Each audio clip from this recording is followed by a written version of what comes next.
नमस्कार, मैं हूं आपके साथ अंकिता पाल। बुलेटिन की शुरुआत करते हैं। हल्द्वानी के राजकीय मेडिकल कॉलेज में आपको बताते चलें कि व्हाइट कोट सेरेमनी का आयोजन किया गया, जिसमें उत्तराखंड के स्वास्थ्य मंत्री धन सिंह रावत ने मुख्य अतिथि के रूप में शिरकत की है। और इस मौके पर एमबीबीएस फर्स्ट ईयर के छात्रों को व्हाइट कोट पहनाकर स्वास्थ्य फील्ड में उनके प्रवेश का औपचारिक स्वागत किया गया। कार्यक्रम में सांसद अजय भट्ट, मेडिकल कॉलेज के प्रिंसिपल और कई विभागों के वरिष्ठ डॉक्टर भी मौजूद रहे। सेरेमनी के दौरान छात्रों को महर्षि चरक शपथ दिलाई गई और जिससे उन्हें न केवल चिकित्सक की पढ़ाई बल्कि मानवीय सेवा के मूल्यों को भी आत्मसात करने का संदेश दिया गया।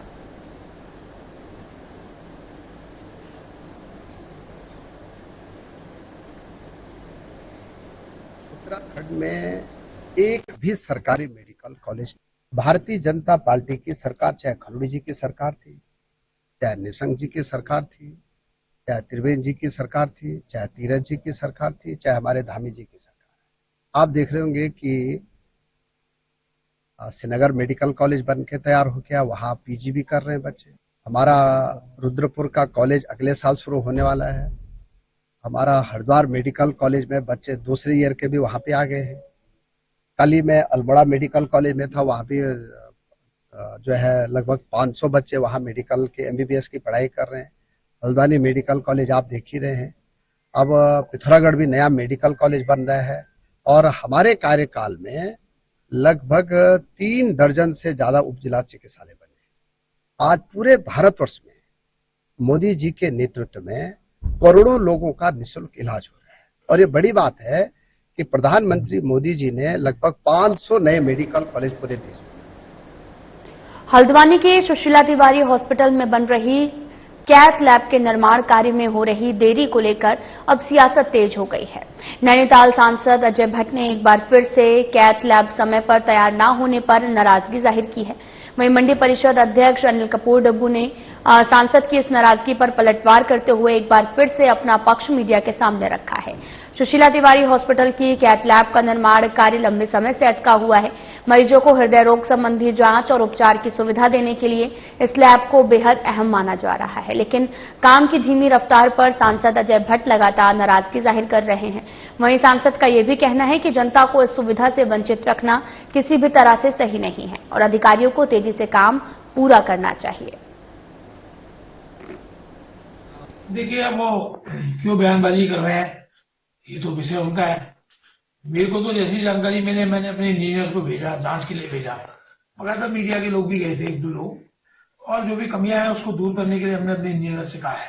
लेकिन मैं फिर इस बात को कह रहा हूं कि कैथ लैब की जो मशीनें हैं वो मशीनें पहुंचेंगी उस कंपनी के, हमारे पास पत्र है, उसने कहा है कि हम जब मशीनें फिट होंगी तो थोड़ा अंदर का डिजाइन तैयार होगा। और मैंने प्रधान जी का फोन आया, मैंने कहा साहब आपकी मशीनें तो मेरी जानकारी में आ रहा है 5 महीने में आएंगी। उन्होंने कहा नहीं साहब नवंबर में आ जाएगी। हम भी कह रहे हैं कैथ लैब सांसद जी का सपना नहीं है, मेरा भी सपना है, क्योंकि जितनी चिंता उनको है स्वाभाविक रूप से उतनी चिंता मुझे भी है। और मैं अपने लगातार अधिकारियों को मैंने परसों भी कहा, कल भी मैंने भेजा कि भाई देख के आइए। आप वो जो प्रश्न उठा रहे हैं और पूरा काम बहुत तेजी में हमारी संस्था कर रही है। जहां तक हम लोग 50 करोड़ तक की एजेंसी है, बहुत बड़े बड़े काम, लगभग 400 काम हम लोगों ने किए हैं। 2-2.5 साल हो गया है, करीब 9 करोड़ रुपए कैथ लैब के लिए दिया हुआ है। मैं 2 या 3 बार तो मैं स्वयं गया देखने के लिए, लेकिन हमेशा उन्होंने कहा हम इसको आगे करेंगे। दिशा की बैठक में उनका कौन आता है, एक जेई आता है, वो भी जेई कौन है, डेली वेजेज वाला। मतलब इतनी लापरवाही वहां पर है कि किस तरह से ये एजेंसी काम कर रही होगी। इसके तो सारे कामों की भी जांच हो तो बहुत गलतियां मिलेंगी। जब बीच बाजार में इतनी इंपॉर्टेंट जगह है, हॉस्पिटल में बार बार कहने के बाद भी ये हालात है, तो दूर दराज कोई देखता नहीं है, जहां हम भी नहीं पहुंच पाते हैं वहां क्या हालात होगी देखनी बहुत आवश्यक है। उल्टा तर्क में देख रहा था कुछ लोगों के उनका कि कैथ लैब तो पहले ले आए तब हम बनाएंगे, कैथ लैब भी नहीं आई, देरी तो इनसे हो रही। उनको इतना ज्ञान होना चाहिए कि कैथ लैब को लाने के लिए ही वो भवन तैयार किया जाता है, उसका मैप बना के दिया है, यानी कि नक्शा बना के दिया है कि इतने बाय इतने का आप कमरा बनाएंगे, यहां ये होल होगा, यहां पर ये चीज होगी, कैथ लैब यहां रखी जाएगी। तो कैथ लैब पहले खरीद के लिए आए, जिसका एग्रीमेंट भी हो गया है, सारी चीज हो गया, तो बरसात में, धूप में, पानी में उसको गलने के लिए रख दें क्या? हरिद्वार के निहनपुर में अवैध खनन की शिकायत पर मेसर्स लिम्रा स्टोन क्रशर को सीज कर रवनगा पोर्टल बंद कर दिया गया है।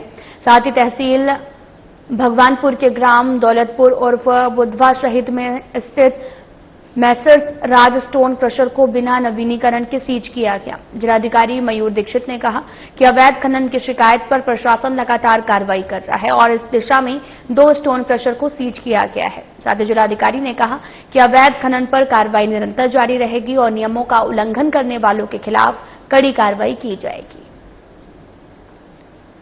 देखिए, जनपद में अवैध खनन के ऊपर लगातार कार्रवाई की जा रही है और इसमें शासन के जैसे दिशा निर्देश हैं कि कोई भी कार्य ऐसा अगर होगा जिससे राजस्व की हानि होगी या अवैध खनन होगा तो उसमें हम सख्त कार्रवाई करेंगे।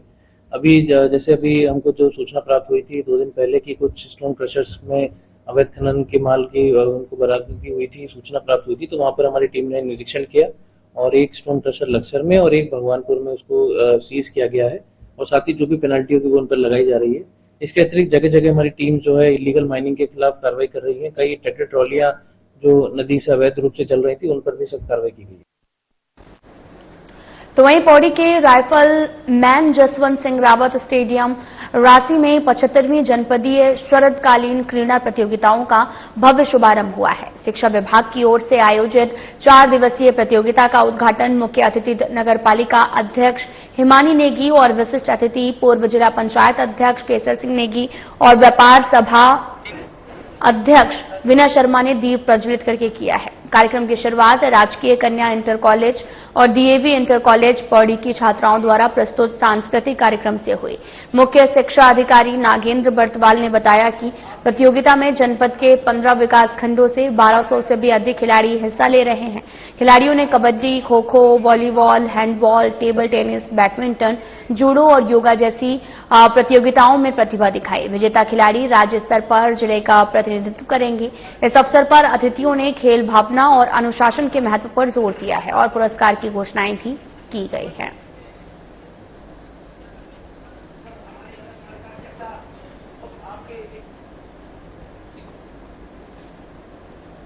तो वहीं अल्मोड़ा के हवाल बाग स्थित विवेकानंद पर्वतीय कृषि अनुसंधान संस्थान में 51वां कृषि विज्ञान मेला आयोजित किया गया।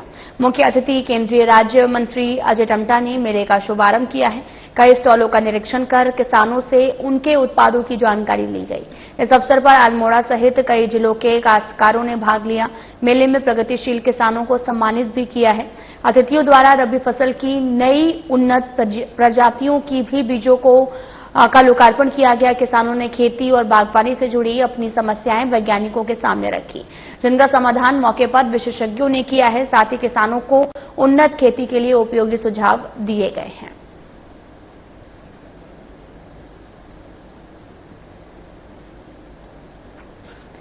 तो इस साल मानसून के दौरान प्रदेश में भारी नुकसान हुआ है, जिससे के बाद में गढ़वाल कमिश्नर विनय शंकर पांडे और लगातार आपदाग्रस्त क्षेत्रों के दौरे पर हैं, जिसको लेकर उन्होंने जानकारी दी है।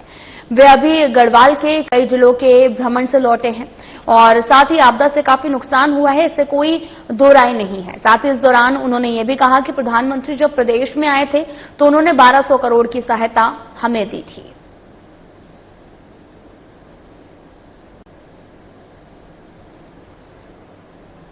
पौड़ी मतलब ये गढ़वाल मंडल के कई जिलों में मैं गया था और मैंने वहां के हालात खुद अपनी आंखों से देखे हैं और हमारी जो आपदा से काफी नुकसान हुआ है, इसमें कोई दो राय नहीं है। सबका असेसमेंट भी हो चुका है और जैसे कि माननीय प्रधानमंत्री जी जब यहाँ पर आए थे तो उन्होंने करीब 1200 करोड़ रुपए की फौरी सहायता भी हम लोगों को दी थी और उसके बाद केंद्र सरकार की एक टीम आई थी, सभी आपदाग्रस्त क्षेत्रों का दौरा करके जा चुकी है और एक पीडीएनए की एक टीम होती है, पोस्ट डिजास्टर नीड असेसमेंट, उसका भी दौरा लगभग कंप्लीट हो गया है।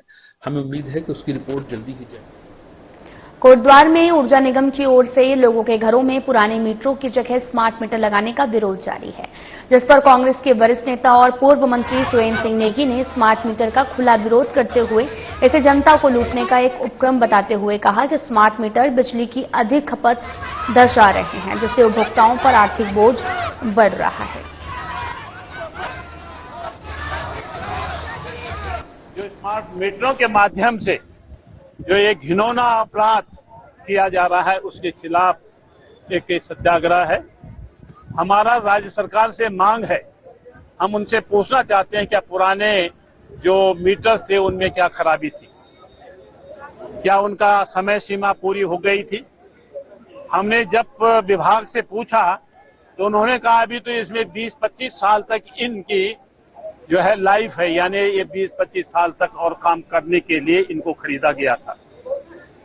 ताकि इतनी बड़ी फिजूल खर्ची क्यों, जनता के ऊपर ये भार क्यों, जनता के ऊपर ये। राजधानी देहरादून में नगर निगम और एमडीडीए की संयुक्त टीमों ने अतिक्रमण के खिलाफ बड़ी कार्रवाई की है। टीम ने अवैध रूप से बने दर्जनों दुकानों को ध्वस्त किया है, जिससे अतिक्रमणकारियों में खलबली मच गई है। पिछले कुछ दिनों से ट्रांसपोर्ट नगर क्षेत्र में अवैध अतिक्रमण की लगातार शिकायतें मिल रही थी। इन अतिक्रमण के कारण क्षेत्र में यातायात जाम की समस्या भी उत्पन्न हो रही थी। एमडीडीए ने नगर निगम को स्थिति से अवगत कराया, जिसके बाद में नगर आयुक्त ने अतिक्रमण के ध्वस्तीकरण के आदेश जारी किए। टीम ने तत्काल कार्रवाई करते हुए उक्त दुकानों को तोड़ दिया है और क्षेत्र को मुक्त कराया। बड़ी कार्रवाई इसलिए की गई कि एमडीडीए द्वारा ये इसमें शिकायत आ रही थी कि बार यहाँ पर बहुत कब्जे हो रहे हैं और ट्रांसपोर्ट में जाम लगा रहता है।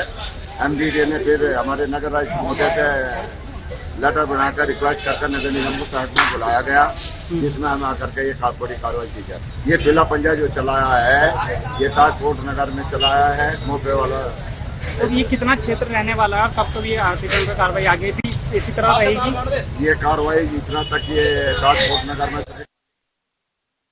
तो वहीं देहरादून में श्री गंगा सागर तीर्थ यात्रा केंद्र की ओर से प्रेस वार्ता आयोजित की गई। प्रेस वार्ता के दौरान आयोजकों ने बताया कि श्रीमद् भागवत कथा का आयोजन इस समय धूमधाम से चल रहा है और ये आयोजन हवेली शताब्दी समारोह के अवसर पर किया जा रहा। आयोजकों ने जानकारी दी है कि कथा का शुभारंभ 1 अक्टूबर को हुआ था और इसका समापन 7 अक्टूबर को किया जाएगा। इस दौरान श्रद्धालु प्रतिदिन कथा का आनंद ले रहे हैं और भक्ति भाव से जुड़ रहे हैं।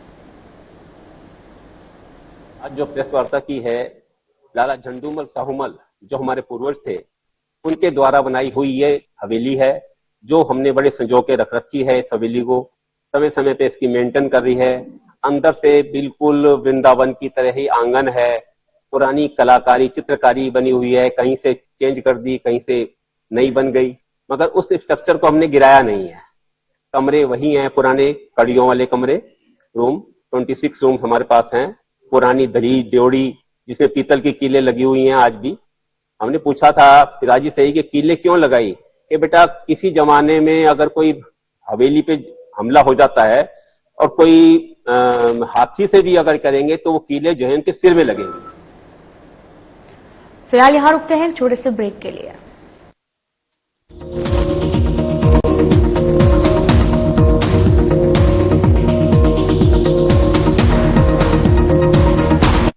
क्या रंग खिला, क्या रूप सजा, मैंने ही नहीं दुनिया ने कहा।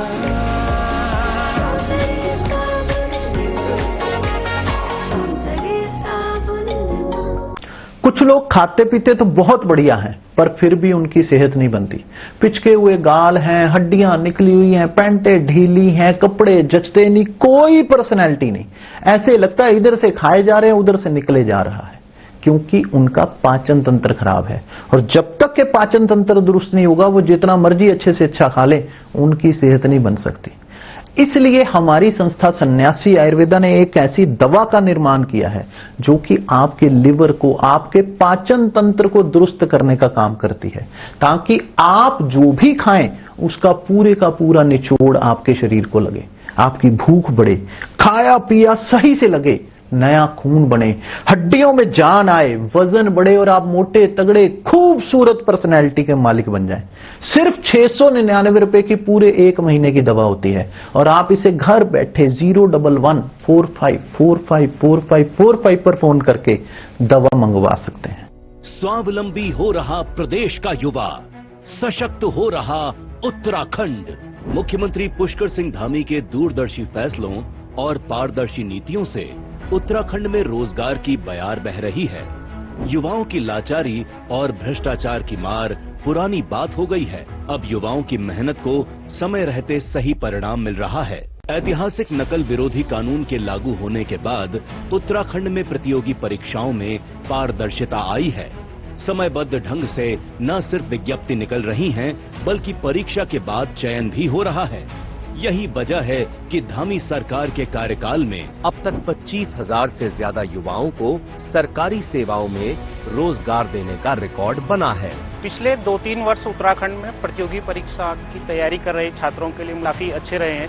उसका महत्वपूर्ण कारण ये है कि एक तो निरंतर रूप से परीक्षाएं आयोजित हो रही है, समयबद्ध रूप में परीक्षाओं के परिणाम भी आ रहे हैं और परीक्षाओं में सबसे महत्वपूर्ण विषय रहता है पारदर्शिता और शुचिता का, वो इंश्योर हुआ है।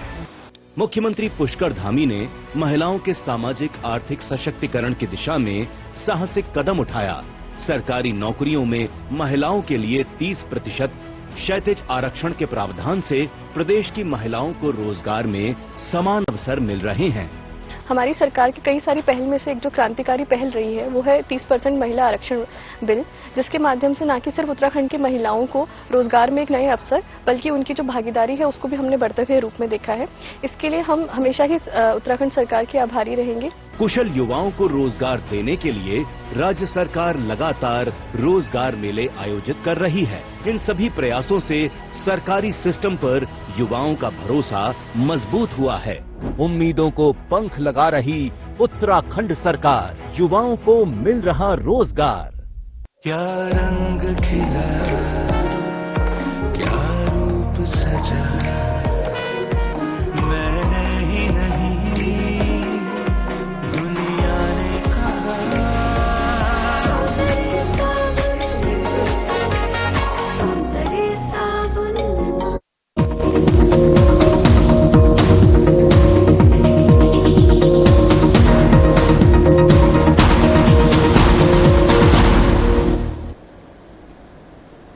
ब्रेक के बाद स्वागत है आप सभी का। रुख करते हैं खबरों की तरफ। मुख्यमंत्री की विधानसभा क्षेत्र अंतर्गत नगर पंचायत बनबसा में स्वच्छता को लेकर बड़ा कदम उठाया गया।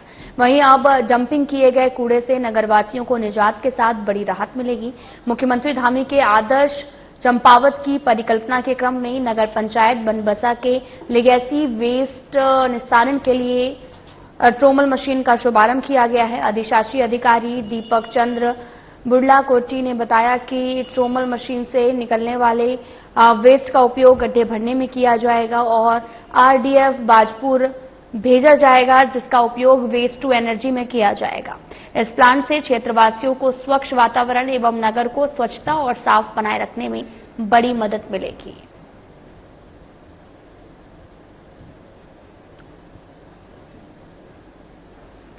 प्रदेश से मानसून ने विदाई ले ली है, लेकिन बीते दिनों प्रदेश के कई हिस्सों में फिर से बारिश देखने को मिली है, जिस पर मौसम विभाग ने प्रदेश के उत्तरकाशी, बागेश्वर, चमोली, देहरादून, रुद्रप्रयाग जिले में 5 तारीख की रात या फिर 6 तारीख की सुबह से हल्की बारिश का अनुमान लगाया गया, जिस पर मौसम वैज्ञानिक रोहित थापलियाल ने बताया कि 4000 मीटर से ऊपर पहाड़ी क्षेत्रों में बर्फबारी और मैदानी इलाकों में तेज हवाओं का चलन और आकाशीय बिजली चमक सकती है।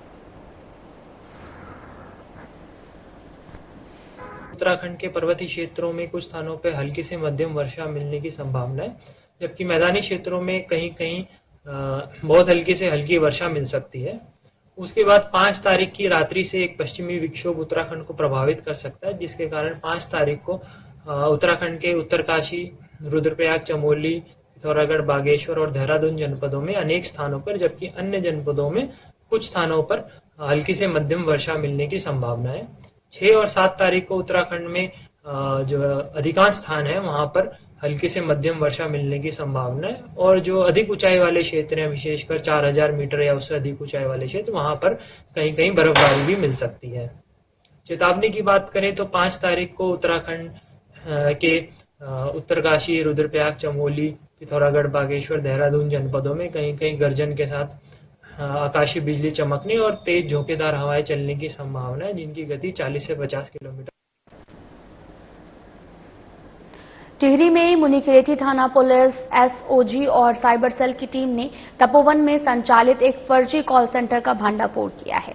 इस कार्रवाई में 3 संचालकों को गिरफ्तार कर सलाखों के पीछे भेज दिया गया है, जबकि 3 अन्य अभी फरार हैं और उनकी तलाश भी जारी है। अभियान के दौरान आरोपियों के कब्जे से 9 मोबाइल फोन और एक लैपटॉप और कई बैंकों की passbook, chequebook, ATM card, pre activated SIM और एक स्कूटी बरामद की गई है। पुलिस कप्तान आयुष अग्रवाल ने बताया कि पैन इंडिया लेबल पर संचालित प्रतिबिंब पोर्टल से पता चला है कि कुछ संदिग्ध मोबाइल नंबर तपोवन में सक्रिय हैं और इस जानकारी के आधार पर पुलिस और अन्य एजेंसियों ने संयुक्त टीम का गठन किया और जांच के बाद में फर्जी कॉल सेंटर का पर्दाफाश किया है।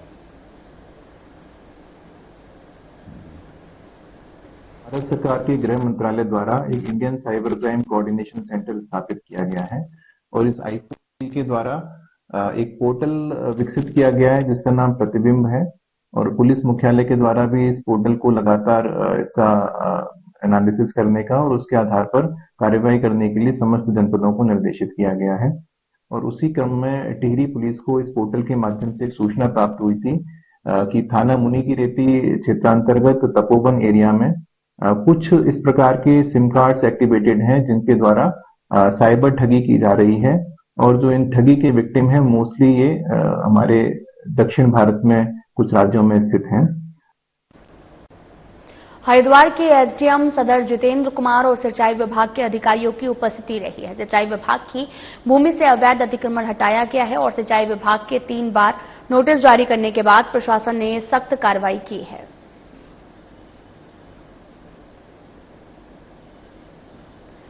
तो वहीं किच्छा के गांव गौरीकला में शहीद सम्मान यात्रा 2.0 के अंतर्गत शहीद देव बहादुर के घर आंगन से मिट्टी संग्रहण किया गया।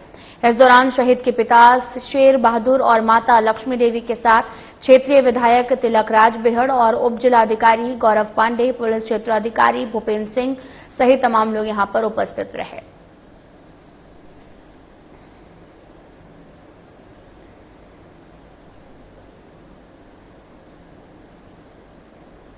तो वहीं हरिद्वार की महिला अस्पताल में गर्भवती महिला का वायरल वीडियो अब राजनीतिक रंग लेता जा रहा है।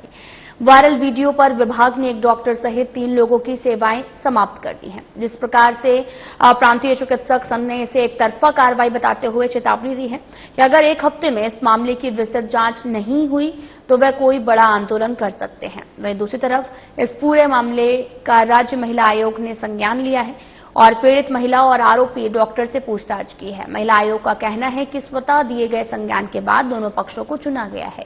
इसके बाद अपनी रिपोर्ट दी जाएगी। वहीं डॉक्टर मानते हैं कि यह पूरा प्रकरण आपसी तालमेल बिगाड़ने का है, जिसके चलते इस तरह की घटना हुई है। फिलहाल बुलेटिन में इतना ही। नमस्कार।